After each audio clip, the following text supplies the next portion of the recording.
Hi everyone, my name is Jamie Hawat. I am a fourth-year medical student at Nova Southeastern University, and thank you so much for having me. I'm so excited to be here today, and I'm going to talk about my research on AI in medical education. So our title is Expectations versus Reality, AI Adoption Among Medical Students and Faculty Insights.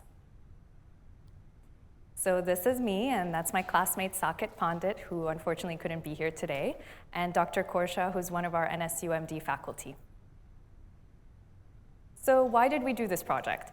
One day, Saket and I were at a coffee shop studying, and then we sparked this conversation on ChatGPT. That was about a year ago, so ChatGPT still is like a hot topic, and we started talking about how we use it in med school. And by the way, Saket and I get into so many debates, and we go back and forth so much and like argue almost, but it's one of the perks of our friendship. And we started thinking, why are medical students so maybe ashamed to use or say that they use ChatGPT, especially in medical education? Why are they scared kind of saying that, oh yeah, I use it? It's like a hush-hush kind of thing. And we started talking about why. Well, is it because maybe faculty doesn't like that we use it? Is it ethically wrong? So we thought, okay, let's do a survey.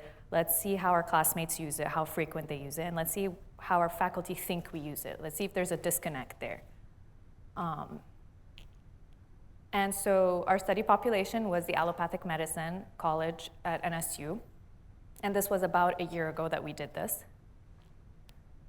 And this is our survey. There's a QR code for you to see the survey, but I think it's expired because that was the free version. And I did it a while ago. I'm sorry. And I'm working on a medical student budget here. So. But I'll talk about the survey just really quickly. First, we do demographics, and then at the end, we ask if you're a medical student or faculty, and it will take you to a different survey. So for medical student, we asked which year, and then which AI tool are you using? There's ChatGPT, there's Glass Health, there's Ryan, there's Elicit, so there's different ones. And then the frequency of how much they use these AI tools, and why do they use them? And we gave options, and then at the end there's an other for them to add anything else. And for each option, we kind of explained what does that mean? What is it studying? It's supplemental and homework. What is clinical duties, and we explained it. And now for faculty, it's not about how they use it, it's how they perceive we use it. How often do you think medical students use these AI tools? And why do you think they use them? Same prompts for both. And also, I didn't mention in the beginning, there was a question about familiarity with ChatGPT, and we'll talk about that later, if you are familiar or if you're less or not familiar. So for results, one thing I want to point out is the familiarity. So 8.2% is not a negligible amount. It's actually a good percentage of people that are not very familiar with AI tools. And to be honest, they were faculty. The students all knew what AI tools was, but that's interesting to point out, and that might show us later on, like when I show the results, might be the reason why there's a discrepancy. So this is the graph. For our y-axis, we have AI usage, nobody had others, so we just had the prompts that we had. And then for x-axis, the number of responses. The green is the medical students, and the blue is the faculty. So without going into statistics, because it is a small sample study, we can just see by looking at it how the blue color graph is like larger than the green. So faculty overestimated how much we're using and what we're using AI tools for. Specifically like clinical rotation and duties, there's a big difference. So what is our call to action with this study? First we were trying to see if there's a gap, and we did see it. There is a gap between how faculty think we're using AI in medical education, how we are actually using it. And that could be explained by the faculty's unfamiliarity with AI tools, and it shows that there needs to be more dialogue between us. Talk about it, like an open, safe space to talk about using AI tools in medical education.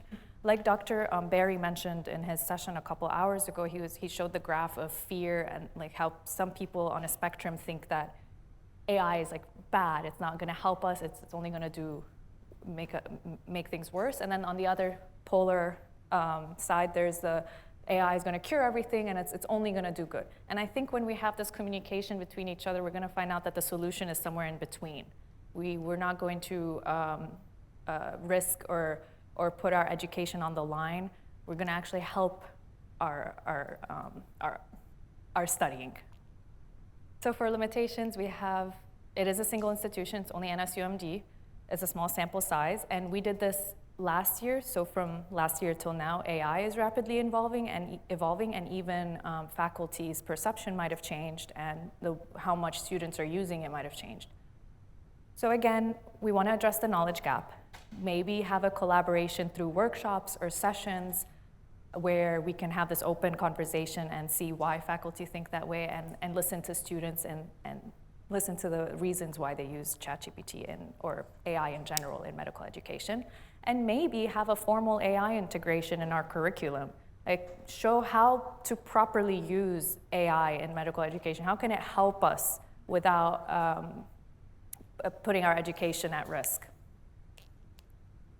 And for future directions, we do want to expand the study, see how other medical schools would respond to this survey, co-explore again with the workshop and sessions between faculty and students, investigate those barriers, and have the resources for students to use AI properly. And keeping in mind that we always want to have like an ethically sound and academically productive solution to this. Thank you.